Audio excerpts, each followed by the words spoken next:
গল্পের শুরুতেই আমরা দেখতে পাবো কুসুম বলতে থাকে, ঈশান সাহেব এভাবে আমাদের হার মেনে নিলে চলবে না।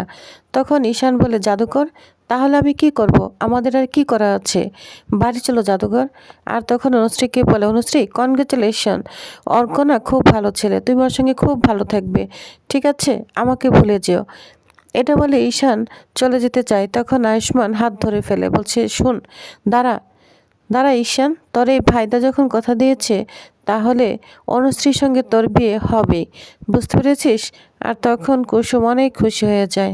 এদিকে রাজ এবং ইন্দ্রাণী আয়ুষ্মান এবং ঈশানের কাজের খুব প্রশংসা করতে থাকে। তখন এখানে দেবলীনা ফোন দিতে থাকে, বলছে, আন্টি তাড়াতাড়ি তোমার নার্সিংহোমে চলে এসো, আমার মমকে নিয়ে আমি কোনো মতে চলে এসেছি, আমার মম অসুস্থ হয়ে পড়েছে, তাড়াতাড়ি চলে এসো। তখন ইন্দ্রাণী বলে, কি বলছো দেবলীনা, কি হলো হঠাৎ করে? তখন বলে, সব তোমাকে বলবো, আমি তোমাদের লোকেশন পাঠিয়ে দিচ্ছি, তোমরা তাড়াতাড়ি চলে এসো। তখন বলে, হ্যাঁ হ্যাঁ আমরা চলে আসছি। এটা বলে ইন্দ্রাণী আর রাজ হসপিটালের দিকে চলে আসে। অন্যদিকে দেবলীনা এবং তার মা এটা সম্পূর্ণই প্ল্যান, সাধারণ একটা নার্সিংহোমে চলে এসেছে, আমার মমকে নিয়ে এই সাধারণ নার্সিংহোমে চলে এসেছি, এটা বলে কান্না করতে থাকে। আর তখন দেবলীনার মা নাটক শুরু করে দেয়, বলছে, প্রিন্সেস এই নর্মাল নার্সিংহোমে না এলে ইন্দ্রাণী না ফোন করে সব জেনে নিত, বুঝতে পেরেছিস? এই জন্যই তো এসেছি। প্রিন্সেস তুই চিন্তা করিস না, আমি না সব কিছু ডক্টরকে বুঝিয়ে দিয়েছি। তখন এখানে ডক্টর চলে আসে। ডক্টর বলে, চিন্তা করবেন না ম্যাডাম, আমি সব কিছু সামলে নিব। তখন দেবলীনা অনেক খুশি হয়ে যায়। তখন দেবলীনার মা বলে, প্রিন্সেস তুমি চিন্তা করো না, তুমি শুধু বিয়ের জন্য রেডি হয়ে যাও, তোমার বিয়ের সানাই বাজতো বলে। যা শুনে দেবলীনা তো অনেক খুশি হয়ে যায়। তখন এখানে রাজ আর ইন্দ্রাণী চলে আসে, বলছে, কিভাবে এরকম হলো? তখন নাটক করতে থাকে দেবলীনা মা, বলছে, ইন্দ্রাণী আমার না খুব কষ্ট হচ্ছে, জানি না আমি আমার একমাত্র মেয়ের বিয়ে দেখে যেতে পারবো কিনা। তখন ডাক্তার বলে, হ্যাঁ ওনার কন্ডিশন খুব খারাপ, হার্টে ব্লকেজ রয়েছে, ইমিডিয়েটলি অপারেশন করতে হবে। তখন ইন্দ্রাণী বলে, কি বলছেন এসব? জয়িতা তখন বলে, হ্যাঁ ইন্দ্রাণী, আমার আর সময় নেই, তুই আমার মেয়ের বিয়েটা একটু এগিয়ে আনার ব্যবস্থা কর না, বিয়ের তো এখনো অনেক দিন বাকি আছে, তুই একটু চেষ্টা করে দেখ না ইন্দ্রাণী। তখন ইন্দ্রাণী বলে, হ্যাঁ হ্যাঁ আমি দেখছি। এটা বলে ইন্দ্রাণী কাউকে ফোন দিতে থাকে। অন্যদিকে ঈশান আয়ুষ্মানকে বলছে, ভাইদা আর কিভাবে চেষ্টা করব, কারণ আমাদের হাতের বাইরে সব কিছুই চলে যাচ্ছে। তখনই দেখা যায় ইন্দ্রাণী আয়ুষ্মানকে ফোন দেয়। তখন আয়ুষ্মান ফোনটা রিসিভ করে বলে থাকে, মা বলো। তখন ইন্দ্রাণী বলে, তোমরা যেখানেই আছো যেভাবেই আছো কালকের মধ্যে এখানে চলে আসবে। তখন আয়ুষ্মান বলে, মা কিভাবে সম্ভব, এখনো তো কাজ কমপ্লিট হয়নি। তখন বলে, আমি তোমাকে আসতে বলছি, কারণ এখানে জয়িতা হসপিটালে ভর্তি, হার্টে ব্লকেজ রয়েছে, ওর এমন কন্ডিশন খারাপ যে অপারেশনও করা যাবে না, তাই তোমাদের আসতে হবে। দুদিনের মধ্যে আমি ঈশান আর দেবলীনার বিয়ে দিব। যা শুনে ঈশান তো অনেক অবাক হয়ে যায়। তখন ঈশান বলে, মা আমি যে দেবলীনার জন্য একটা সারপ্রাইজ রেখেছি সেটাও তো হয়নি, তাহলে এখন কিভাবে আসবো? তখন দেবলীনা বলে, ঈশান তোমার কি কখনো বুদ্ধি হবে না? কোন পরিস্থিতিতে তোমাদের আসতে বলছি তুমি কেন বুঝতে পারছো না? তখন ঈশান বলে, সরি মা, ঠিক আছে আমরা আসছি। এটা বলে ফোনটা রেখে দেয়। তখন ইন্দ্রাণী জয়িতাকে বলে, জয়িতা চিন্তা করিস না, আমার ছেলেরা আসছে। তখন জয়িতা বলে, তোর ছেলেরা আসবে তো? তখন ইন্দ্রাণী বলে, আমার ছেলেরা কখনো আমার কথা অমান্য করে? অবশ্যই আসছে।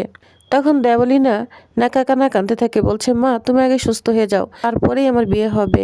এদিকে মীনাক্ষী বলছে, অবাক কাণ্ড, একদিনের মধ্যে বিয়ে ঠিক করে নিল, মা মেয়ে মিলে কি প্ল্যান করছে কে জানে। অন্যদিকে ঈশান্ত খুব কষ্ট পেতে থাকে, বলছে, অনুশ্রী কনগ্রেচুলেশন, এখন তো দেখছি তোমার বিয়ের আগে আমার বিয়ে সানাই বাজবে। এটা বলে কষ্ট পেতে থাকে আর বলে, ভাইদা আর না সময় নেই এভাবে চুপ করে থাকার, এখন আমার অনুশ্রীর বাবাকে সব কিছু বলে দিতে হবে। এই বলে ঈশান ওইখান থেকে চলে যায়। এদিকে ঈশান অনুশ্রীর বাবার কাছে চলে আসে, সে সব কিছু বলে দিতে চায়। সে কল্পনা করতে থাকে অনুশ্রীর বাবাকে সে সব বলে দিয়েছে, আর তখন সাথে সাথে অনুশ্রীর বাবা তাকে ইচ্ছা মতো মারতে থাকে, বলছে তার না খেয়ে মরেছিলি, আশ্রয় দিয়েছি, এটা তার প্রতিদান, এটা বলে মারতে থাকে। আর তখনই ঈশানের স্বপ্নটা ভেঙে যায়, বলছে, এতক্ষণ আমার স্বপ্ন ছিল। অনুশ্রীর বাবা বলতে থাকে, কি ব্যাপার হ্যাবলা, চুপ করে আছো কেন? তুমি মনে হয় আমাকে কিছু বলতে চেয়েছিলে। তখন বলে, না না কর্তা, গোয়ালঘরে যাবো তো আপনার সঙ্গে একটু দেখা করে যাচ্ছিলাম। তখন অনুশ্রীর বাবা তাকে একটা অ্যালবাম দেখাতে থাকে, বলছে, এই দেখো আমার যখন খুব মন খারাপ হয়, অনুর কথা মনে পড়ে, তখন আমি অনুর ছোটবেলার ছবিগুলো দেখি। তখন অনুর ছোটবেলার ছবিগুলো ঈশানকে দেখাতে থাকে।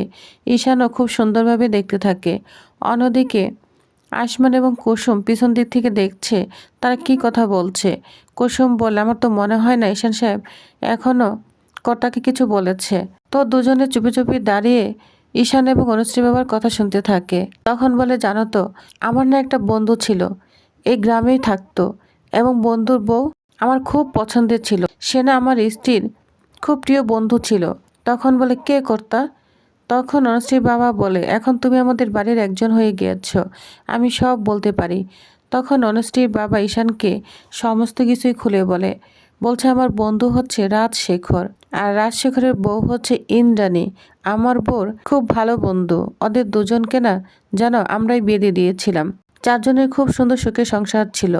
কিন্তু ওরা একদিন শহরে চলে যায়, নিজেদের আখের গোজাতে শহরে চলে যায়। সে যে গিয়েছে আর ফিরে আসেনি। তাই ওদের প্রতি আমি এত রেগে আছি যে ওদের আমি কখনোই ক্ষমা করব না। সবাই ইন্দ্রাণী গাঙ্গুলি বলেই চেনে, কিন্তু ওকে আমি ইন্দু বলে ডাকতাম। ইন্দু আমাকে কথা দিয়েছিল অনুশ্রীর মা যখন মারা যায় তখন ওর সমস্ত দায়িত্বই ও নিবে, আগলে রাখবে ওকে। কিন্তু ও সে কথা রাখিনি। তাই সেখান থেকেই আমি প্রমিস করেছি আমি কোনো শহরের ছেলেকে আমার মেয়ের সঙ্গে বিয়ে দিব না। ইচ্ছে করলে আমার মেয়েকে শহরের বড়লোক ছেলে, শিক্ষিত ছেলের সঙ্গে বিয়ে দিতে পারতাম। এর জন্যই আমি গ্রামের একটা ছেলের সঙ্গে ওকে বিয়ে দিয়েছি। ওকে খুব ভালো ছেলে, ওকে খুব ভালো রাখবে। তখন তো এসব শুনে ঈশান খুব অবাক হয়ে যায়। বলছে, শোনো, অনুশ্রীর বিয়েতে আমার যতটুকু অধিকার এবং দায়িত্ব রয়েছে তোমারও কিন্তু ততটুকুই রয়েছে।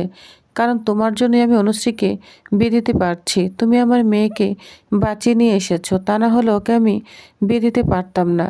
এর জন্য তোমার অধিকার এবং কর্তব্য দুইটাই রয়েছে। আমার সঙ্গে বিয়েতে তুমি হেল্প করবে তো? তখন ঈশান মনে মনে বলে, আমার সব কিছুই চাওয়া পাওয়া আমি মনের ভিতরেই চাপা রাখবো। কারণ অনুশ্রীকে নিয়ে অনুশ্রীর বাবার অনেক স্বপ্ন। দুদিনের জন্য আমার দুদিনের পরিচয়ে সব স্বপ্ন নষ্ট হয়ে যাবে, এটা কিছুতেই হতে দেওয়া যাবে না। তখন ঈশান বলে, ঠিক আছে কর্তা, আমি আপনার সঙ্গে অনুশ্রীর ম্যাডামের সমস্ত বিয়ের কাজই করব। এদিক থেকে কুসুম আর আসমান তো যা শুনে অবাক হয়ে যাচ্ছে। আর কুসুম আসমানকে বলে, বুঝতে পেরেছি, এজন্যই কর্তা দেবীমার উপর এত রাগ। এদের দুজনের ভুল বোঝাবুঝি আমাদের মিটাতেই হবে। অন্যদিকে দেবলীনা এবং তার মা তো অনেক খুশি, কারণ নাটক করে বিয়েটা এগিয়ে আনতে পেরেছে। তখন দেবলীনার মা জয়িতা বলে, জানো তো, আমার না অনেক দিনের ইচ্ছা ওই গাঙ্গুলি পরিবার আমি একা রাজত্ব করব।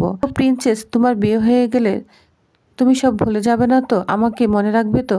তখন বলে, মা তুমি কি যে বলো না, বিয়ের পর জানো তো আমার প্রধান কাজ হবে তোমাকে আর বাবাকে ওই গাঙ্গুলি ম্যানশনে ঢোকানো, আর তারপর আমি সব কিছু নিজের দায়িত্বে নিয়ে নিব।